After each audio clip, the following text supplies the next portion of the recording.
네, 자, 이번에는, 그 앞에서 살펴봤던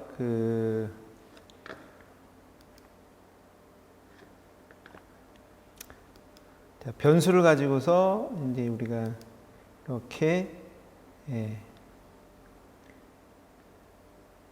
점수, 스코어라는 걸 가지고, 변하는 값이 어떻게 동작하는지 이제 돌아봤는데요. 이번에는 마지막에서 스코어 이퀄 스코어 플러스 5라는 이 연산을 단축하는 거에 대해서 이제 알아보겠습니다. 단축한다 그러면 뭐 계산이 단축되나? 이제 여러분이 이렇게 똑같은 동작을 하면서 똑같은 의미를 가지면서 이 코드의 길이가 이제 훨씬 단축이 되는 겁니다. 그래서 숏컷이라고 보통 얘기를 하는데요. 여기서는 실제로 우리가 이제 쓰기로는 복합연산이라고 보통 부릅니다. 복합연산. 그래서 지금 여기 보시면 자 스코어를 변수로 var로 선언했죠. 변수로 선언하고 그 다음에 현재 스코어의 값에 2를 더하는 그런 연산을 해서 스코어에 넣었어요. 그때 스코어 값은 2가 되겠죠. 그래서 이렇게 이제 스코어는 이렇게 이제 스코어 더하기 2다 이렇게 표현하는 거를 똑같은 효과를 내면서 같은 결과를 내는 자 스코어의 요 연산자를 두 개를 같이 쓰는 거예요. 그래서 복합연산이라고 보통 부릅니다. 복합연산 또는 결합연산. 그래서 이 순서가 대신에 바뀌면 안 됩니다. 스코어 이퀄 플러스 2가 된다면 전혀 다른 이제 계산 결과를 가져오게 됩니다. 그래서 이 스코어에 더하고자 하는 값이 이제 2다 그러면은 플러스 그다음에 이퀄이라는 연산자를 결합해서 사용을 해야 되겠죠. 자, 그래서 복합연산이 여기 컴파운드 어사이먼트라고 보통 얘기하죠. 영어로는 컴파운드 어사이먼트. 그래서 우리말로는 복합연산이다 이렇게 컴파운드 어사이먼트 연산자, 복합연산자다 이렇게 얘기를 하는데 여기에 지금 플러스만 있는 게 아니라 뭐 마이너스, 뭐 곱하기, 나누기 이런 것들도 다 연산자로 사용을 할 수가 있고요. 그래서 지금 이거를 이제 문자열, 스트링에서도 가능한가 하고 이제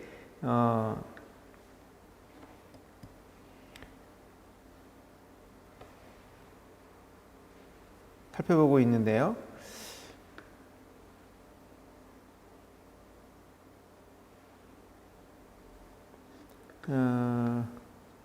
자, 그리팅을 변수로 선언했습니다. var greeting. 그래서 이렇게 지금 문자열이라고 지금 공문 문자열 선언했고요. 자, 그리팅에 헬로우를 복합연산 시켰습니다. 그러면은 자, 요거는 그리팅에 헬로우가 들어가겠죠. 네. 그런 다음에 이건 뭐예요? 네, 스페이스를 넣었습니다. 그래서 헬로우 한 칸 띄고 이렇게 표시가 되겠죠. 그 다음에 월드를 주어졌습니다. 그래서 최종적 그리팅은 헬로 월드로 이렇게 출력이 되겠죠. 그래서 프린트 그리팅을 하게 되면은 이런 문자열이 출력되게 될 거예요. 자, 그래서 이제 연습을 하나 해볼 건데요.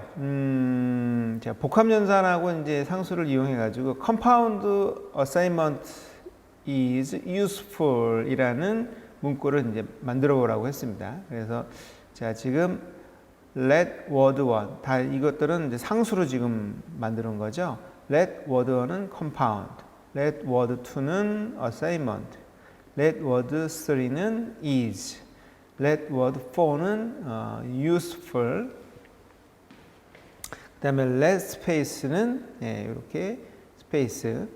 자, 그래서 bar statement가 지금 이렇게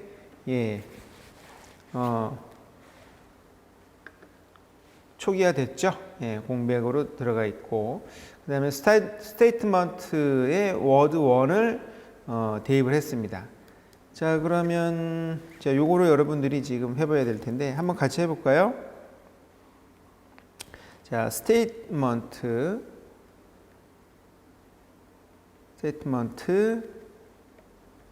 자, 컴파운드 다음에 뭐가 필요하죠? 컴파운드 다음에 지금 요 공백이 스페이스가 필요하죠. 스페이스. 그래서 여기에 뭐가 와야 될까요? 스페이스가 와야 되겠죠.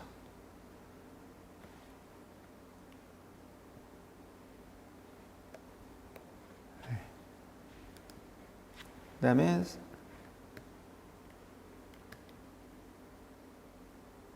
스테이트먼트 다음에 뭐가 와야 될까요? 이번에는 어사이먼트가 와야겠죠. 워드 2가 와야 되겠죠. 그러면 컴파운드 한 칸 띄고 스테이트먼트가 이렇게 되겠죠. 나오냐? 지금 약간 느려졌네요. 그 다음에 이번에는 다시 또 스페이스가 필요하죠. 그 다음에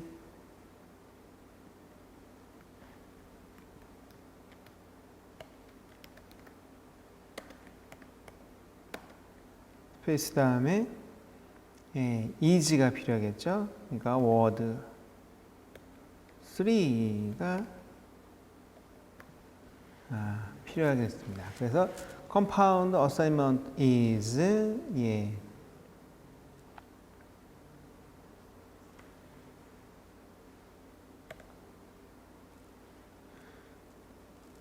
다음에 또 뭐가 필요해요?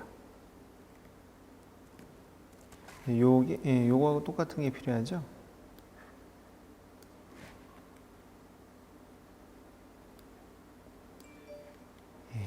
필요하고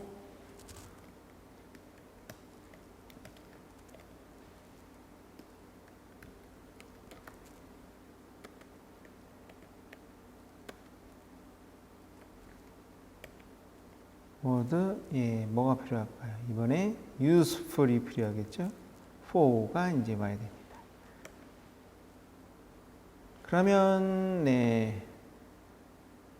워드 for 약간 걸리네요. 이렇게 해서 이제 최종적으로 결과를 봤더니 compound assignment is useful 이라는 패러그래프를 완성할 수 있었습니다. 자, 다음은 이러한 변수를 활용할 때 여러분들이 이제 혼란스러울 수 있어요. 그래서 이런 경우 이제 변수를 쓰다 보면은 이제 사실 이제 프로그래머도 그 변수에 최종적으로 어떤 값이 들어가 있는지 논리적으로 다 추론할 수 있고 추적이 돼야 되는데 여기는 이제 이렇게 이제 변수를 그러니까 나도 변화시킬 수 있고, 그러니까 그 루틴상에서 그 어떤 변수에 대해서 값을 변하게 할 수 있는 그런 콜들이 여러 가지가 있다 그러면은 최종적으로 어떤 값이 이제 들어가 있는지 알 수 없다라는 건데요. 자, 여기 지금 예로 뭐 이런 경우를 보여주고 있습니다. 자, 오후 8시에 그 극장에서 이제 친구들을 만나가지고 6명의 친구를 만나서 그 영화를 보려고 한대요. 그래서 여러분 폰에 계획이 변경됐다는 메시지가 나타나고 다른 극장에서 다른 영화를 보고 있고 9시에 회의가 있다고 이제 했습니다.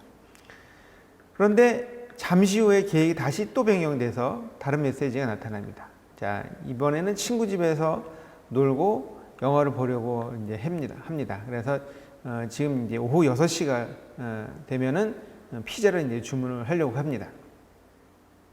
그런데 그 다음에 이제 친구 집에 계속 있으려고 그러는데 6시 30분쯤 또 다른 메시지가 이제 표시됐어요.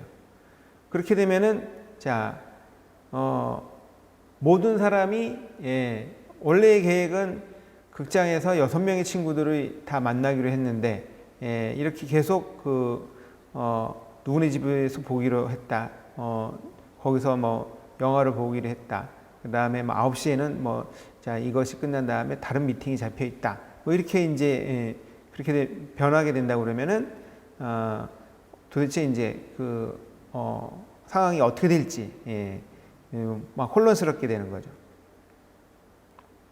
자, 그래서 여기 연습 문제에 보면은 자 이런 변경으로 인해서 모든 사람들이 적시에 적절한 장소에 있게 될 가능성은 얼마나 되냐? 그러면서 이제 이 미스테이크 실수가 얼마나 이제 줄일 수 있느냐? 그래서 자 여기 보시면 자 이 즉 정보를 변경한 사람은 언제든지 이 정보를 사용하는 사람이 바뀌지 않은 그러니까 올드 데이터죠. 바뀌지 않은 기존의 정보를 사용해서 연산에 실수를 적용할 가능성이 있다라는 거를 지금 얘기를 하고 있습니다. 그래서 프로그래밍에서도 이제 그런 게 이제 같은 경우가 적용이 되는데요. 자, 어떤 것들을 이제 상수로 이제 바꾼다 그러면은 그 값은 이제 변하지 않겠죠. 그런데 이런 것들은 이제 뭐 여기 보시면 동기화라든가 또는 이제 싱크로나이제이션이 안 돼 있거나 뭐 여러분들이 이제 그 클라우드 같은 것도 클라우드나 공동작업 같은 거 하다 보면은 갱신되지 않은 값을 내가 이제 그전 값을 사용하게 되는 경우가 가끔 있잖아요. 근데 상수 같은 경우는 이제 그런 거는 없다라는 얘기죠. 왜냐하면 이제 고정되어 있는 값이니까. 그래서 경우에 따라서는 이제 변수라는 걸 이제 써야 되는데, 그래서 그 변수의 이제 그런 변하는 성질을 우리가 뭐라고 하냐면 뮤터블이라고 합니다. 뮤터블. 이 값은 변경 가능한 거다. 그래서 뮤테이트라는 단어에서 나온 뮤터블이라는 말을 이제 쓰고요. 아, 얘는 고정된 거야. 바꿀 수 없어. 그런 거는 이제 이뮤터블이라는 말로 우리가 이제 호칭을 하고 있죠. 그래서 경험상 뭔가 이제 변경이 필요한 경우냐, 아니면 뭐 이거 변하면 안 된다, 뭐 항상 상수로 써야 된다 하는 것들이 여러분들이 그 적절한 거를 이제 판단해서 적용하는 거에 따라서 오류의 가능성을 줄일 수가 있게 되는 거죠. 자, 그러면 우리가 이제 그러면 어떤 때 그 오류가 나타나는지 그걸 한번 보도록 할게요. Trying to change a constant. 네. 자, 상수를 바꿔보기. 지금 이제 여러분들 그 플레이그라운드 이제 저처럼 같이 다 이제 띄워서 보면은 계속 요 위에 이제 이 빨간 점이 보였을 겁니다. 빨간 점에 느낌표가 지금 이렇게 되어 있잖아요. 이게 뭐냐면은 이게 에러예요, 에러. 눌러보면 cannot assign to value. name is a let constant라고 이제 해놨어요. 즉 뭐예요? name은 상수라고 했잖아요, 상수. 그래서 뭐 어떤 값을 다시 대입을 할 수 없다. 할당할 수 없다. 그럼 어딘가에서 뭐예요? 지금 할당했다는 얘기잖아요. 그게 바로 이제 요 부분입니다, 지금. 자, 상수를 바꿔보기. 상수를 바꿀 수 있을까요? 예, 상수의, new value, 새로운 값을, 할당하려고 하면은 어떻게 되냐. 자, 이게, let name은 Johnny죠, Johnny. Johnny인데, name equal John이라고 했어요. 아니, 상수로 선언을 했는데, name을. let name Johnny. 그래서 John이라는 거를 대입을 했는데, 갑자기 name을, 변수인 줄 알고, name에 John이라고 대입을 했어요. 그러니까 어떻게 돼요? 에러가 나겠죠. 당연히 값을 할당할 수 없습니다. cannot assign to value. name은 let 상수입니다. name is a let constant라고 이제 돼 있죠. 요 말이에요. 요거로 이제 번역한 건데. 자, 그러면 자, 여기 이제 설명이 보면 자, 거터에 있는 에러는 평소와 약간 다르게 보인다고 했는데 거터가 뭐냐? 여기 거터가 요 네모난 거를 가리키는 거예요. 요거 네모난 거. 요 네모 안에 있는 이 빨간 점이 평소와 다르다는 얘기입니다. 일반적인 오류는 이렇게 그 느낌표가 들어가 있어야 됩니다. 느낌표가. 여기처럼 이런 느낌표 표시해야겠죠. 그런데 그 안에 봤더니 지금 흰 점이 들어가 있어요. 흰 점. 그래서 흰색 점이 있는 빨간색 원이 되어 있다는 거죠. 자, 그러면 이거는 뭐냐면은 이렇게 여러분 마우스 커서 딱 이렇게 올려놓아 보시면 알겠지만 fixed error라고 이렇게 아마 나타날 겁니다. 그러면 fixed error란 뭐냐? 에러 이제 고쳐봐 그런 얘기예요. 그래서 이거는 뭐냐면 자, 엑스코드에 에러 수정 방법이 있다는 얘기예요. 에러를 수정할 수 있는 그 방법이 있으니까 그거를 어떻게 해요? 제안해 주는 거예요. 레커멘드 해 주는 거예요. 그래서 여러분이 지금 마우스를 이렇게 끌고 가서 요 그 점을 빨간 점을 눌러 보세요. 띠용 빨간 점 눌렀더니 두 줄이 나타나죠. 두 줄이. 그래서 첫 번째 줄은 cannot assign to value. name is a let constant. 예. 자, 값을 할당할 수 없습니다. name은 그 상수예요. 하고 이렇게 얘기를 하고 있어요. 그런데 밑에 있어요. 자, 그러면 change let to var to make it mutable. let을 바로 바꿔서 어떻게 mutable 변경 가능하게 할 수 있어요. 이렇게 mutable이라는 게 그 뜻이에요. mutable. 변경할 수 없는 건 예, immutable이 되는 거죠. 그래서 지금 이렇게 이제 let name John이 한 거를 존으로 바꾸려고 네가 하면은 어떻게 할 거냐? 응? 이런 방법도 있다 하고 이제 얘기를 해준 거예요. 그래서 여러분이 이제 이런 걸 보고서 판단을 잘해야 돼요. 얘가 제안한 대로 할 건지 아니면 여러분의 의지대로 할 건지. 만약에 이렇게 이제 그 얘가 제안해 준 거대로 이렇게 딱 그래 고쳐봐, 픽스해봐 하고 하면은 어떻게 돼요? name, Johnny, name John 이 에러 없이 넘어가죠. 그렇지만 어떻게 돼요? 여러분들이 의도한 거하고는 전혀 다른 방향으로 가게 되는 거죠. 예, 다시 돌리겠습니다. 예, let로 바꿔놓을게요. 에러는 없어졌지만 뭐예요? 원래 name은 상수로 지금 여러분이 딱 프로그램 구상할 때 딱 정해놨는데 그게 이제 변수로 바뀌었으니까 프로그램에 어떤 영향을 미칠지 모르는 거죠. 예, 정말 그 나중에 큰 영향을 미쳐서 프로그램이 이제 뒤죽박죽되는 그런 수도 있다는 겁니다. 그래서 자 여기 보면은 쭉 한번 읽어보시면 될 텐데요. 자 일부 에러의 경우 엑스코드는 에러를 수정하는 코드를 이제 코드 변경을 제한하는데 이게 이제 픽스잇이에요. 그래서 첫 번째 줄은 오류를 설명을 하고 두 번째 줄은 오류를 해결하는 방법을 제안을 합니다. 자, 그래서 그런데 그래서 이제 우리가 다음 그 섹션에서 이제 그 살펴볼 내용이 이 항상 이거 얘가 제안하는 거대로 해야 되느냐? 아까 말씀했었죠? 얘기했었죠? 여러분이 의도한 거하고 전혀 다른 방향으로 가게 된다고. 물론 이제 여러분이 실수로 잘못한 거 같은 경우에는 얘가 제안한 거를 받아들여도 되지만 물론 잘 판단을 해야 되겠죠. 그렇지만 이미 여러분이 얘는 상수고 얘는 변수고 다 이렇게 정해놓고 왔는데 여러분이 실수로 name equals John이라고 하는 걸 갖다가 얘가 보고서 야 그러면 너 이거 뮤터블로 바꿔가지고 해 하고 그걸 레코멘드 한 거를 갖다가 그냥 따라서 간다 그러면은 여러분이 의도하지 않은 그런 프로그램 행태가 이제 된다는 거예요. 자, 그러면 you make the choice. 어떻게 선택하느냐. 예.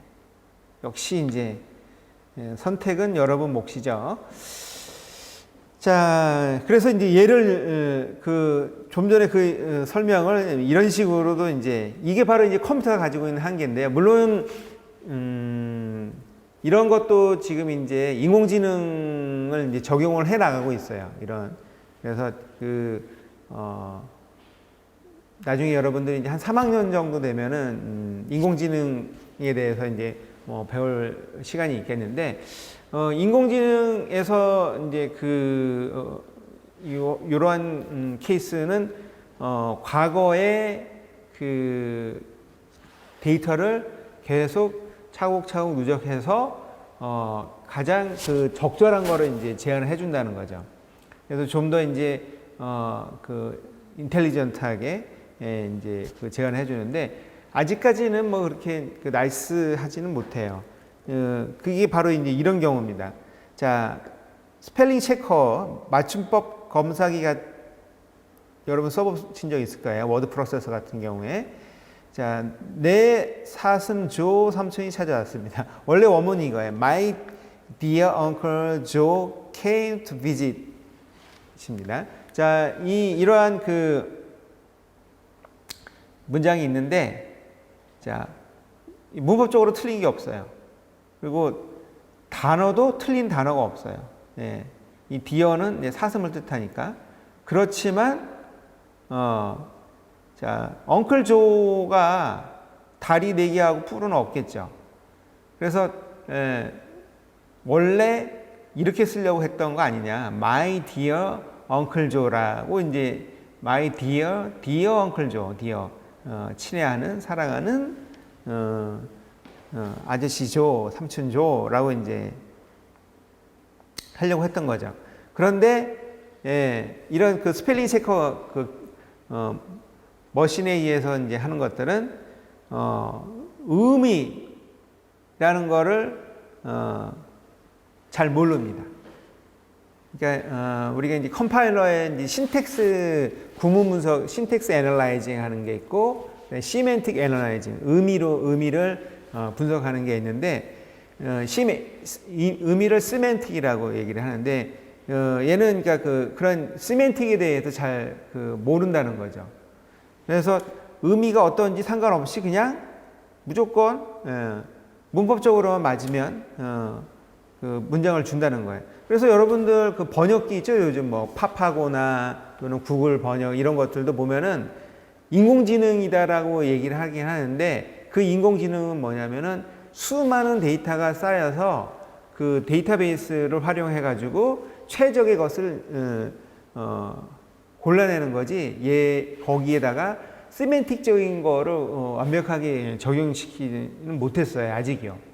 그래서 이런 컴파일러 같은 데서도 그렇고 그게 정말 의미를 완벽하게 하는 게 됐다 그러면은 지금의 이런 컴파일러들도 굉장히 발전을 하겠죠. 그래서 이런 비슷한 방식으로 fix it은 코드의 오류를 수정하지만 수정이 의도한 것과 다를 수가 있는 겁니다. 그래서 여러분 이제 조심해야 되는 거예요. 그래서 마지막 페이지, 직전 페이지에 있던 거죠. 마지막 페이지가 좀 전 직전 페이지에 있던 fix it을 사용해 가지고 상수를 변수로 이제 설정을 한다고 그러면 어떻게 돼요? 나중에 이게 이제 뭐예요? 여러분 프로그램에 이제 의도치 않은 그런 그런 문제를 일으킬 수 있다는 거죠. 그래서 그럼 어떻게 해야 되느냐? 여러분은 name equal John이라고 하는 거를 없애야죠. 변경을 하면 안 되는 겁니다. 아니면 앞에 Johnny를 name equal John으로 이렇게 바꾸던가 해야만이 나중에 벌어질 의도치 않은 그런 문제점들을 방지를 할 수가 있게 되겠죠. 자, 다음은 이 세이프 코드에 대해서 알아보도록 하겠습니다.